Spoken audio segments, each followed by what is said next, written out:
Welcome back नाजरीन। हम गुफ्तगू करेंगे प्रोग्राम के इस हिस्से में जो भारत और अमेरिका के ताल्लुकात पे, ख़ास तौर पे जो अमेरिका ने अब फाइनली तारीख गुजरने के बाद भारत के ऊपर 50% टैरिफ्स लगा दिए हैं। 50% टैरिफ्स लग गए हैं। अब इस वक्त इसके ऊपर बहुत ज़्यादा मीडिया में ये भी बहस चल रही है कि इससे भारतीय जो मईशत है उस पर कितना फ़र्क पड़ेगा। दूसरी तरफ जो सब लोगों का ये ख्याल था कि भारत के ऊपर जब 50% टैरिफ की बात होगी तो भारत कोई लचक दिखाएगा, कुछ अमेरिका से गुफ्तगू करेगा, तो वो भी हमें होता हुआ इतना नज़र नहीं आया। मगर साथ साथ हमने ये ज़रूर देखा कि भारत और चीन के दरमियान हम ये तो नहीं कह सकते कि कोई नई गर्म जोशी नज़र आई, बट एक कोशिश अब ज़रूर नज़र आ रही है कि इन दो ममालिक के दरमियान ताल्लुकात बेहतर हों।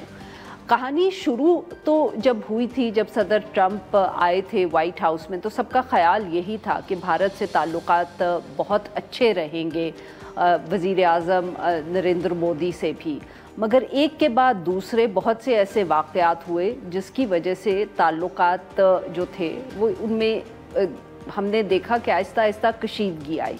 उसमें जो भारत और पाकिस्तान के दरमियान कॉन्फ्लिक्ट हुआ वो भी वजह बनी, उसके साथ साथ टैरिफ्स का इशू भी रहा। फिर जो ताज़ा तरीन कुछ स्टेटमेंट्स या आर्टिकल्स हमने देखे हैं वाशिंगटन डीसी की तरफ से, तो उससे ये भी पता चला कि जो भारत ने रशिया से तेल ख़रीदा है और ख़रीद रहे हैं इस वक्त, ये भी एक ऐसा पॉइंट है जिसके ऊपर अमेरिका या वाइट हाउस खुश नज़र नहीं आता। तो सब इन इश्यूज़ पे बात करने के लिए आज हमारे साथ मौजूद हैं उज़ैर यूनुस साहब, एशिया ग्रुप से ये वाबस्ता है, वाशिंगटन डीसी से हमें ज्वाइन करें। Welcome to the show Uzair साहब। उज़ैर साहब, सबसे पहले तो अगर ये हम बात कर लें थोड़ा सा कि अब 50% टैरिफ्स तो लग गए हैं, इसका सर आप ये बताएं कि क्या आपको असर नज़र आ रहा है जो मईशत है भारत की, और दूसरा क्या इसमें अब भी कोई तब्दीली की गुंजाइश है? क्या दोनों ममालिक आपस में बैठ के बात करके अब भी इसको तब्दील कर सकते हैं? जी शुक्रिया आरिफा, बहुत बहुत। जहाँ तक भारत के अंदर इसका इम्पैक्ट का ताल्लुक है तो इम्पैक्ट काफ़ी गहरा होगा, लेकिन भारत की मईशत जो है वो काफ़ी बड़ी है, तो ऐसा नहीं है कि पूरा का पूरा क्राइसिस जनरेट होगा भारत के अंदर। लेकिन जो एक्सपेक्टेशन है वो ये कि काफ़ी हज़ारों लाखों की तादाद में नौकरियां, काफ़ी सारी फैक्ट्रीज़, बिलखुसूस छोटे बिजनेसेस जो कि एक्सपोर्ट करते हैं अमेरिका को, उनके ऊपर इम्पैक्ट आएगा। और उसके साथ साथ आने वाले हफ्तों में और महीनों में जो इकोनॉमिस्ट एक्सपेक्ट कर रहे हैं वो 0.5% से 1% ऑफ जीडीपी का इम्पैक्ट जो है वो मईशत के ऊपर आएगा, जो कि इतना ज़्यादा नहीं है, लेकिन क्योंकि भारत को ग्रोथ की काफ़ी ज़्यादा ज़रूरत है तो इम्पैक्ट तो ज़रूर पड़ेगा मईशत के अंदर।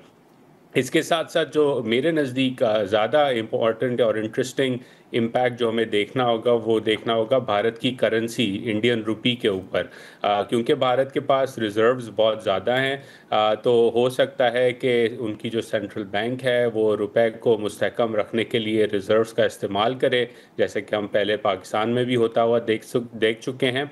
लेकिन कितने टाइम तक और किस तरह वो अपनी करेंसी को मैनेज करेंगे ये देखना काफ़ी ज़रूरी होगा। जो मेरी लोगों से बात हो रही है कि कम से कम 6 से 10 महीने तक तो आराम से भारत जो है वो अपनी करेंसी को डिफेंड कर सकता है। लेकिन अगर जो मईशत के ऊपर इम्पैक्ट है वो बढ़ता रहा तो करेंसी को भी स्लाइड करना पड़ेगा और फिर उसके सियासी और महंगाई के ऊपर असरात काफ़ी ज़्यादा होंगे। तो बड़ा ट्रिकी फेज़ है भारत के लिए, बिलखुसूस भारत की जो एक्सपोर्ट ओरिएंटेड इंडस्ट्री है, छोटे बिजनेसेस हैं जो कि अमेरिका की मार्केट को अपना सामान बेचते थे। जी उज़ैर साहब, तो अभी बहुत से लोगों का ये भी ख्याल है कि इससे काफ़ी जो भारतीय बिजनेस है वो शिफ्ट कर सकता है खित्ते में, जैसे श्रीलंका है, बांग्लादेश है, पाकिस्तान का भी खैर कुछ लोग नाम ले रहे हैं। आप ये भी देख रहे हैं? ये क्या what sort of a period are you looking at? क्योंकि ऑब्वियसली बिजनेस को या इन्वेस्टमेंट को शिफ्ट करना कोई इतना आसान भी नहीं होता। तो بٹ سو اب سال 1.5 سال کتنا عرصہ لگے گا کہ یہ بھی ہمیں اثر نظر آئے گا؟ اس پہ دیکھیں پروڈکٹ ٹو پروڈکٹ ویری کرتا ہے. فار ایگزامپل بھارت کے اندر ایک بڑی انڈسٹری ہے جو کہ ڈائمنڈ پالشنگ اور جیمز کی پالشنگ کی ایکسپورٹس کرتی ہے امریکہ. اس کی ایز سچ کیپیسٹی خطے کے اندر کہیں اور ایز سچ نہیں ہے, تو اس کی کیپیسٹی شفٹ ہونا اور کتنا ٹائم لگے گا نئی یونٹس بنانے میں, کیا وہ کولمبیا جاتے ہیں یا دنیا میں کہیں اور جاتے ہیں. کولمبیا کی میں مثال اس لیے دے رہا ہوں کیونکہ وہاں پر ایک سپلائی چین موجود ہے, تو اس پہ ٹائم لگے گا. لیکن جو کچھ اور انڈسٹریز ہیں جیسے کہ ٹیکسٹائلز کی ہیں, موزے بنانے ہیں, ٹی شرٹ, شرٹس, تولیے, اس کی کیپیسٹی تو بنگلہ دیش, پاکستان, کمبوڈیا, ترکی, ویتنام وہاں موجود ہے, تو وہاں آپ تیزی سے جو ہے وہ شفٹ ہوتا ہوا دیکھیں گے. نمبر 1. نمبر 2 دیکھنا یہ ہوگا کہ کیا یہ جو جنگ ہے اور جو ٹیرف ہے کیا یہ رہتے ہیں, یا امریکہ اور بھارت جو کہ ابھی بھی بات چیت کر رہے ہیں اس ایشو کے اوپر, کیا وہ ریورس ہو جاتا ہے کسی نہ کسی حد تک. اس پہ بھی پھر ہمیں یہ دیکھنا ہوگا کہ اگر ڈیل ہوتی ہے تو نیا ٹیرف کیا ہوتا ہے. وہ ابھی 50% ہے, جب ڈیل کی بات ہو رہی تھی تو 17 یا 18% پہ ٹیرف پہ اگریمنٹ ہونے والا تھا. تو کیا اب اگر 20% ہوتا ہے, 25% ہوتا ہے, تو اس پہ کیا امپلیکیشنز ہیں کمپیریٹیونیس پر, یہ سب دیکھنا ہوگا. آخری بات اس کے اندر عارفہ جو سمجھنے کی ہے وہ یہ کہ ہر ہفتہ جس پہ یہ ٹیرف بھارت ایکسپورٹس کے اوپر لگا رہے گا, وہ ہر ہفتہ مہنگا پڑے گا بھارت کو, کیونکہ جو بزنسز ہیں وہ اتنی تیزی سے آلٹرنیٹیو سپلائی چینز آلٹرنیٹیو ممالک کے اندر دیکھیں گے.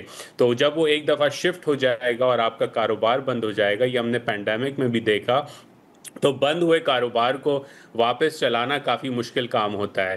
تو اب وہ کتنی تیزی سے ڈیل ہوتی ہے, کیا ہو بھی پاتی ہے یا نہیں, یہ سب چیزوں پہ ہمیں نظر رکھنی پڑے گی. اور میں سمجھتا ہوں کہ اگلے 3 سے 4 ہفتے بڑے اہم ہیں بھارت کی معیشت اور بالخصوص بھارت کی ایکسپورٹس کے لیے. جی ناظرین, یہاں پہ لیتے ہیں ہم ایک چھوٹی سی بریک.